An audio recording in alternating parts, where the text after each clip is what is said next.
എല്ലാവർക്കും നമസ്കാരം.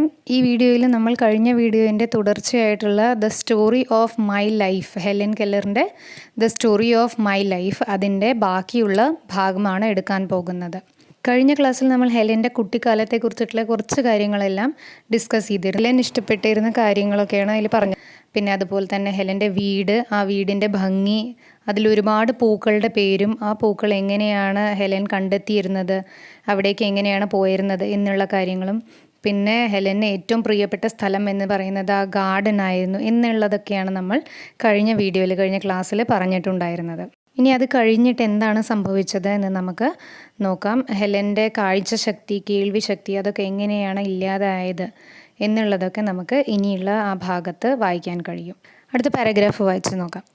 The beginning of my life was simple and much like every other little life. I came, I saw, I conquered, as the first baby in the family always does. Helen തൻ്റെ ജീവിതം എങ്ങനെയാണ് തുടങ്ങിയത് എന്നാണ് അവിടെ പറഞ്ഞു തരുന്നത്, അല്ലേ? ഏതൊരു കുടുംബത്തിലെയും ആദ്യം ജനിക്കുന്ന കുട്ടി എങ്ങനെ എത്രയും സ്പെഷ്യലായിരിക്കുമോ അതുപോലെ തന്നെയായിരുന്നു ഹെലനും. അവിടെ ജൂലിയസ് സീസർ പറയുന്ന ഒരു വാചകം അവിടെ പറയുന്നുണ്ട്, നോക്കൂ. I came, I so, I concord. വന്നു, കണ്ടു, കീഴടക്കി എന്ന് പറയുന്നു, അല്ലേ? അപ്പോൾ ഏതൊരു കുടുംബത്തിൻ്റെയും ആദ്യത്തെ കുഞ്ഞ് ആ കുടുംബത്തിന് എത്രമാത്രം സന്തോഷം നൽകുന്നു, ആ കുഞ്ഞ് സ്നേഹത്തോടെ എല്ലാവരെയും എങ്ങനെയാണ് കീഴടക്കുന്നത്, അതുപോലെ തന്നെയായിരുന്നു ഹെലൻ്റെ ജീവിതത്തിൻ്റെയും തുടക്കം. There was the usual amount of discussion as to a name for me. The first baby in the family was not to be lightly named. Everyone was emphatic about that. അല്ലേ? ഈ കുഞ്ഞിന് പേര് ഇടണം. അപ്പോൾ അത് ആദ്യത്തെ കുഞ്ഞായതുകൊണ്ട് തന്നെ അതിന് ഒരുപാട് ഡിസ്കഷൻ, ഒരുപാട് ചർച്ചകളുണ്ടാവും, ഏത് പേരിടണം, എങ്ങനെയായിരിക്കണം എന്നുള്ളതൊക്കെ. അതുപോലെ തന്നെ എല്ലാവരും ഇവിടെ എംഫാറ്റിക് ആയിരുന്നു എന്ന് പറയുന്നു. എന്ന് വെച്ച് കഴിഞ്ഞാൽ എല്ലാവരും ആ ഒരു കാര്യത്തിന് ഊന്നൽ കൊടുത്തിരുന്നു. കുടുംബത്തിലെ ഫാമിലീസ് ഫസ്റ്റ് ചൈൽഡ്, അല്ലേ? ആ കുടുംബത്തിൻ്റെ ആദ്യത്തെ കുഞ്ഞിന് അങ്ങനെ ഏതെങ്കിലും ഒരു പേരിട്ടാൽ പോരാ. Not to be lightly named എന്ന് പറയുന്നു. എന്തെങ്കിലും ഒരു പേരിട്ടാൽ പോരാ എന്ന് അതിനെക്കുറിച്ച് എല്ലാവരും പ്രത്യേകം ശ്രദ്ധിച്ചിരുന്നു എന്ന് പറയുന്നു. My father suggested the name of Mildred Campbell, an ancestor whom he highly esteemed, and he declined to take any further part in the discussion. ഹെലൻ്റെ അച്ഛനായിരിക്കുന്ന ആർത്തർ എച്ച് കെല്ലർ, അല്ലേ? ഈ പേര് നമ്മൾ മുൻപേ വായിച്ചിട്ടുണ്ടായിരുന്നു. അപ്പോൾ ആർത്തർ എച്ച് കെല്ലർ അവിടെ ശുപാർശ ചെയ്യുന്ന, സജസ്റ്റ് ചെയ്യുന്ന പേരാണ് മിൽഡ്രഡ് ക്യാമ്പൽ എന്ന് പറയുന്നത്. അദ്ദേഹത്തിൻ്റെ ഒരു ആൻസെസ്റ്ററിൻ്റെ, അദ്ദേഹത്തിൻ്റെ ഒരു പൂർവികൻ്റെ പേരായിരുന്നു. അദ്ദേഹം ആ പേര് സജസ്റ്റ് ചെയ്യുന്നത് എന്തിനാന്ന് വെച്ചാൽ because he was highly esteemed എന്ന് പറയുന്നു. അദ്ദേഹത്തിന് വളരെയധികം ബഹുമാനിക്കപ്പെട്ടിരുന്ന ഒരു വ്യക്തിയായിരുന്നു അദ്ദേഹം. അതുകൊണ്ട് പിന്നെ അതിനുശേഷം he declined any further part in the discussion എന്ന് പറയുന്നു, അല്ലേ? അദ്ദേഹം പിന്നീട് ആ പേരിൻ്റെ ചർച്ചയിൽ ഒരു ഭാഗത്തും പിന്നെ പങ്കെടുക്കില്ല എന്ന് അദ്ദേഹത്തിൻ്റെ തീരുമാനം അവിടെ അറിയിക്കുകയാണ്. ഇന്നതാണ് പേര് എന്ന് അവിടെ പറഞ്ഞു തരുന്നു. അതിനുശേഷം ഹെലൻ്റെ അമ്മ ആ പ്രശ്നം അവിടെ സോൾവ് ചെയ്യണം. ഹെലൻ്റെ അമ്മയായിരിക്കുന്ന കേറ്റ് ആഡംസ്, അവർ ആ പ്രശ്നം എങ്ങനെയാണ് പരിഹരിക്കുന്നത്? തൻ്റെ അമ്മയുടെ പേരും അതിൽ ചേർക്കണം എന്നാവശ്യപ്പെടുന്നു. തൻ്റെ അമ്മയുടെ മെയ്ഡൻ നെയിം എന്നാണ് പറയുന്നത്, എന്ന് വെച്ചാൽ വിവാഹത്തിന് മുൻപുള്ള പേര്. അപ്പോൾ അമ്മയുടെ പേരാണ് ഹെലൻ എവരറ്റ് എന്നുള്ളത്. അപ്പോൾ ആ പേര് അതിൽ ചേർക്കണം എന്ന് പറഞ്ഞ് ആ പ്രശ്നം അവിടെ തീർപ്പാക്കുന്നു. But in the excitement of carrying me to church, my father lost the name on the way. Very naturally, since it was one in which he had declined to have a part. അപ്പോൾ തന്നെ ചർച്ചിലേക്ക് കൊണ്ടുപോകുന്ന ആ തിരക്കിൻ്റെ ഇടയിൽ അച്ഛൻ പേരെന്തായിരുന്നു എന്നുള്ളത് മറന്നു പോയിരിക്കുന്നു, അല്ലേ? കാരണം അതവിടെ ഹെലൻ പറയുന്നത് വെരി നാച്ചുറലി, സ്വാഭാവികമായും അദ്ദേഹം മറന്നു പോകും. കാരണം എന്താണ്? Since it was one in which he had declined to have a part. കാരണം അതിൽ അദ്ദേഹം അത്ര ഒരു പങ്ക് മാത്രമേ വഹിച്ചിരുന്നുള്ളൂ. ഈ പേര് മതി എന്ന് പറഞ്ഞ് പിന്നീട് അതിനെക്കുറിച്ചുള്ള ഒരു ചർച്ചയിലും അദ്ദേഹം ഭാഗമായിട്ടില്ല. അപ്പോൾ അത് കാരണം കൊണ്ട് തന്നെ പിന്നീട് ആ സമയമായപ്പോഴേക്കും അദ്ദേഹം അത് മറന്നു പോവുകയും ചെയ്തു. When the minister asked him for it, he just remembered that it had been decided to call me after my grandmother, and he gave her name as Helen Adams. അല്ലേ? ഇനി പള്ളിയിലെത്തി ചടങ്ങെല്ലാം നടത്തുന്ന സമയത്ത് പള്ളിയിലച്ഛൻ അവിടെ പേര് ചോദിക്കുന്ന സമയത്ത് അദ്ദേഹം മറന്നുപോയി. അദ്ദേഹത്തിന് ഒരു കാര്യം മാത്രമേ ഓർമ്മയുണ്ടായിരുന്നുള്ളൂ. കേറ്റ് ആഡംസ്, തൻ്റെ ഭാര്യയായിരിക്കുന്ന കേറ്റ് ആഡംസിൻ്റെ അമ്മയുടെ പേരാണ് എന്ന് മാത്രം. അതുകൊണ്ട് തന്നെ വേഗം അവിടെ പേര് നൽകി ഹെലൻ ആഡംസ് എന്നുള്ളത്. I am told that while I was still in long dresses, I showed many signs of eager, self-asserting disposition. Helen വളരെ കുഞ്ഞായിരിക്കുമ്പോൾ തന്നെ ഒരുപാട് കാര്യങ്ങൾ ചെയ്തിരുന്നു എന്നത് ഹെലനോട് പറഞ്ഞു കൊടുത്തിട്ടുണ്ട്. അപ്പോൾ അതിൽ ഹെലൻ ഒരുപാട് ലക്ഷണങ്ങൾ കാണിച്ചിരുന്നു എന്ന് പറയുന്നു. എന്തിൻ്റെയാണ്? Of an eager self asserting disposition, വളരെ ആകാംക്ഷ നിറഞ്ഞ സ്വന്തമായ തീരുമാനങ്ങളുള്ള ഒരു ഡിസ്പോസിഷൻ, അങ്ങനെയുള്ള ഒരു വ്യക്തിത്വമാണ്, ഒരു ക്യാരക്ടറാണ് എന്നതിൻ്റെ ഒരുപാട് ലക്ഷണങ്ങൾ ഹെലനിൽ കുഞ്ഞായിരിക്കുമ്പോൾ തന്നെ ഉണ്ടായിരുന്നു എന്നാണ് പറഞ്ഞു കൊടുത്തിട്ടുള്ളത്. Everything that I so other people do I insisted upon imitating. മറ്റുള്ളവർ എന്തൊക്കെയാണോ ചെയ്യുന്നത് അതെല്ലാം താനും അനുകരിക്കണം എന്ന് ഹെലന് നിർബന്ധമായിരുന്നു. ഇൻസിസ്റ്റഡ് എന്ന് പറയുന്നു അല്ലേ, ഹെലൻ അത് നിർബന്ധമായിരുന്നു. At 6 months I could pipe out how d. 6 മാസമായിരിക്കുമ്പോൾ തന്നെ ഹെലൻ എങ്ങനെയൊക്കെയോ ശബ്ദിക്കുമായിരുന്നു. ഹൗ ഡി എന്ന് പറഞ്ഞു കഴിഞ്ഞാൽ ഹൗ ഡു യു ഡു എന്നതിനെ ചുരുക്കി പറയുന്നതാണ്. അതുപോലെ തന്നെ one day I attracted every one's attention by saying T T T quite plainly. അതുപോലെ തന്നെ മറ്റൊരു ദിവസം എല്ലാവരുടെയും ശ്രദ്ധ ആകർഷിച്ചുകൊണ്ട് ഞാൻ വളരെ പ്ലെയിൻലി എന്ന് പറയുന്നു, വളരെ വ്യക്തമായിട്ട് പറഞ്ഞു ടി ടി ടി എന്നുള്ള വാക്ക്.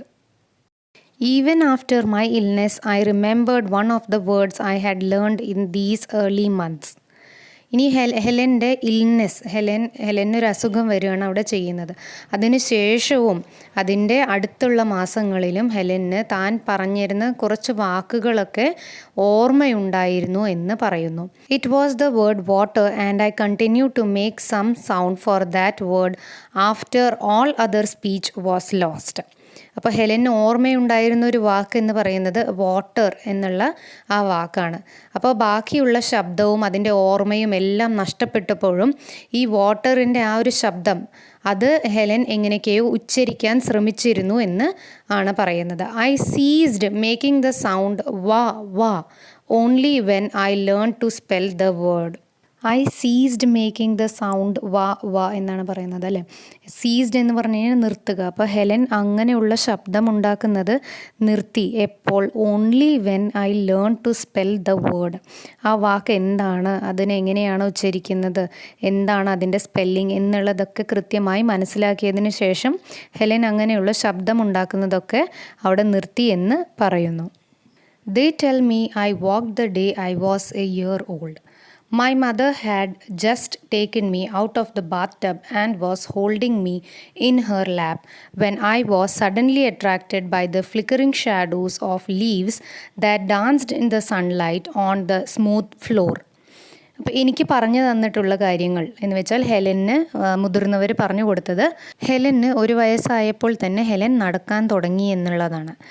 തൻ്റെ അമ്മ കുളിപ്പിച്ച് ബാത്ത് ടബിൽ നിന്ന് പുറത്തേക്ക് എടുത്തതിന് ശേഷം അമ്മയുടെ മടിയിൽ നിന്ന് ഹെലൻ ഇറങ്ങിപ്പോവുകയാണ്. അവിടെ ഇലകൾ ഇങ്ങനെ കാറ്റിലാടുന്നതിൻ്റെ നിഴൽ ഫ്ലോറിൽ, അവരുടെ തറയിൽ ഇങ്ങനെ കാണുന്നുണ്ടായിരുന്നു. അപ്പോൾ അതിനെ പിടിക്കാൻ വേണ്ടി, അല്ലെങ്കിൽ അത് കണ്ടുകൊണ്ട് അതിലേക്ക് ആകർഷിക്കപ്പെടുകയാണ്. അല്ലെ, കുട്ടികൾ അങ്ങനെയാണല്ലോ, എന്തെങ്കിലും അസാധാരണമായി അല്ലെങ്കിൽ പ്രത്യേകമായി കണ്ടിട്ടുണ്ടെന്നുണ്ടെങ്കിൽ അവരതിന് പിടിക്കാനോ അല്ലെങ്കിൽ അതിൻ്റെ അടുത്തേക്ക് പോകാനോ ഒക്കെ ശ്രമിക്കും. അപ്പം അതുപോലെ തന്നെ ഹെലൻ അതിൻ്റെ അടുത്തേക്ക് പോയി. എന്നിട്ട് I slipped from my mother's lap and almost ran towards them. The impulse gone I fell down and cried for her to take me up in her arms. അല്ലേ, അപ്പോൾ അവിടേക്ക് വേഗം തന്നെ അമ്മയുടെ മടിയിൽ നിന്ന് ഇറങ്ങി അതിൻ്റെ അടുത്തേക്ക് ഓടിപ്പോയി എന്നാണ് പറയുന്നത്. പിന്നെ പെട്ടെന്ന് തന്നെ അത് പിടിക്കാനുള്ള ആ ഒരു തോന്നൽ അത് പെട്ടെന്ന് തന്നെ അവസാനിച്ചു. അതോടുകൂടി തന്നെ താൻ ഓടാനും നടക്കാനും ഒക്കെ തുടങ്ങി എന്ന് തിരിച്ചറിഞ്ഞു. പെട്ടെന്ന് തന്നെ ബാലൻസ് തെറ്റുകയും പിന്നെ അവിടുന്ന് അങ്ങനെ വീണ് പോയി അമ്മ എടുക്കാൻ വേണ്ടി കരയാനും തുടങ്ങി എന്ന് ഹെലൻ ഓർക്കുന്നു. These happy days did not last long.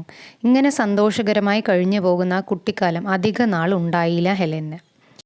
One brief spring musical with the song of Robin and Mockingbird One summer rich in fruit and roses, one autumn of gold and crimson sped by and left their gifts at the feet of an eager, delighted child.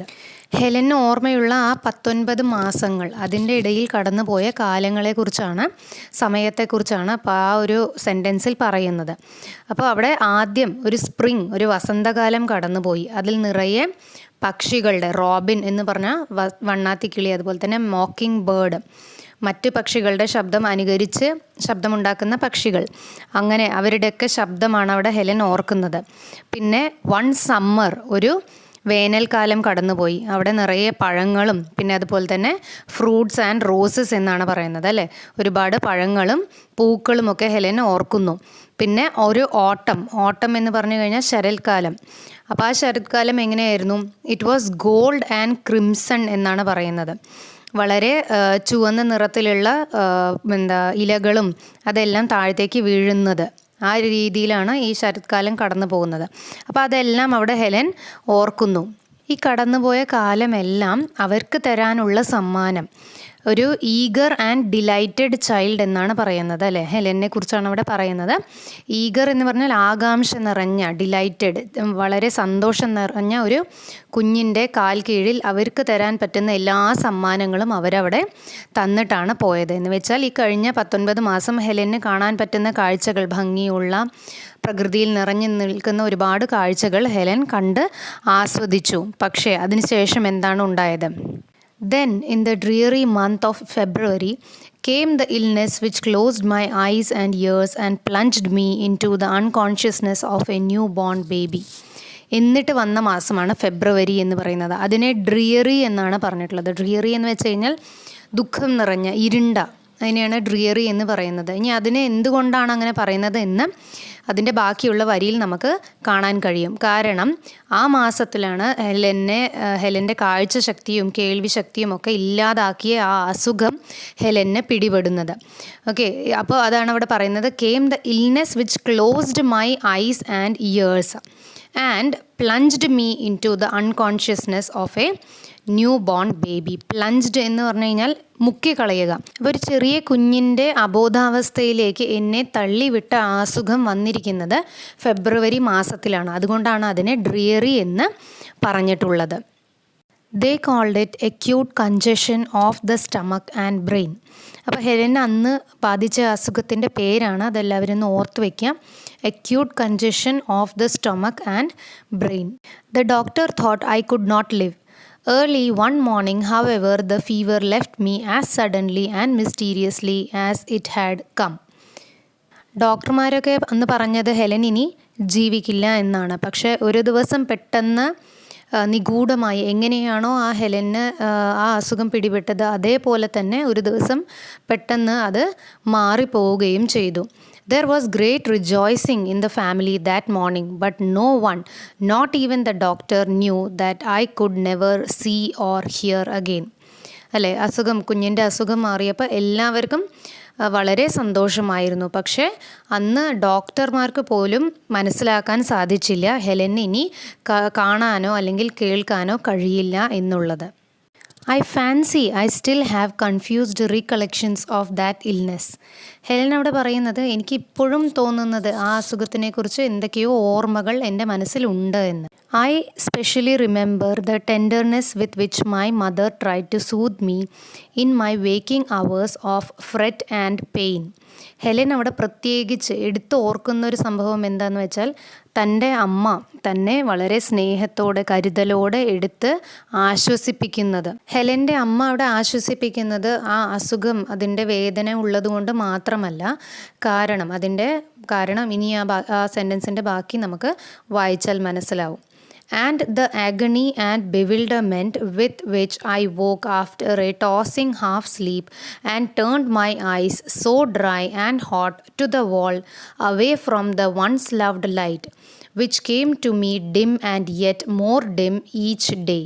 അല്ലേ, ഹെലന് പതുക്കെ തൻ്റെ കാഴ്ച അങ്ങനെ നഷ്ടപ്പെടുകയാണ് ചെയ്യുന്നത്. അപ്പോൾ അങ്ങനെ സംഭവിക്കുമ്പോൾ പെട്ടെന്ന് തന്നെ ഉറക്കത്തിൽ നിന്ന് ഹാഫ് ടോസിങ് സ്ലീപ്പ് എന്നാണ് പറയുന്നത് അല്ലേ, പെട്ടെന്ന് തന്നെ പകുതി ഉറക്കത്തിൽ നിന്ന് ഞെട്ടി എണീക്കുന്ന ആ കുട്ടി, ഷീ ഈസ് ബിവിൽഡേർഡ്. ബിവിൽഡർമെൻറ്റ് എന്ന് പറഞ്ഞു കഴിഞ്ഞാൽ ഞെട്ടുകയാണ് അവിടെ ചെയ്യുന്നത്. അപ്പോൾ അങ്ങനെ ഞെട്ടി നീക്കുമ്പോൾ ആ അമ്മയാണ് അവിടെ ആശ്വസിപ്പിക്കുന്നത്. എന്തുകൊണ്ടാണ് അങ്ങനെ ഞെട്ടൽ ഉണ്ടാകുന്നത്? കാരണം പണ്ടെല്ലാം വ്യക്തമായി കണ്ടിരുന്ന കാര്യങ്ങൾ ഇപ്പോൾ ഡിമ്മായി കൊണ്ടിരിക്കുന്നു, അല്ലേ? വ്യക്തത കുറഞ്ഞ് വരുന്നു. ഓരോ ദിവസം കൂടുമ്പോഴും അങ്ങനെ കാഴ്ച മങ്ങി വരുന്നത് കൊണ്ടാണ് ആ കുട്ടിക്ക് അവിടെ ആകെ ഞെട്ടലും വേദനയും വാശിയും ഒക്കെ ഉണ്ടാകുന്നത്. But except for these fleeting memories, if indeed they be memories, it all seems very unreal, like a nightmare. ഇനി ഹെലൻ അവിടെ ആ ഓർമ്മകളെക്കുറിച്ച് പറയുന്നു, അല്ലേ? വളരെ ഫ്ലീറ്റിംഗ് ആയിട്ടുള്ള മെമ്മറീസ് എന്നാണ് പറഞ്ഞിട്ടുള്ളത്. ഫ്ലീറ്റിംഗ് എന്ന് പറഞ്ഞാൽ ക്ഷണികമായിട്ടുള്ള ഓർമ്മകൾ. അത് ഹെലൻ്റെ ഓർമ്മകളാണോ എന്ന് പോലും ഹെലന് ഉറപ്പില്ല. ഇനി അത് ആണെങ്കിൽ ഇറ്റ് സീംസ് അൺറിയൽ എന്ന് പറയുന്നു. എന്ന് വെച്ച് കഴിഞ്ഞാൽ അത് യഥാർത്ഥമല്ല എന്ന് ഹെലന് തോന്നുന്നുണ്ട്. അത് കൂടുതലായി തോന്നുന്നത് ഏതുപോലെയാണ്? ലൈക്ക് എ നൈറ്റ്മെയർ, ഒരു പേടി സ്വപ്നം പോലെയാണ് ഹെലൻ അത് തോന്നുന്നത്.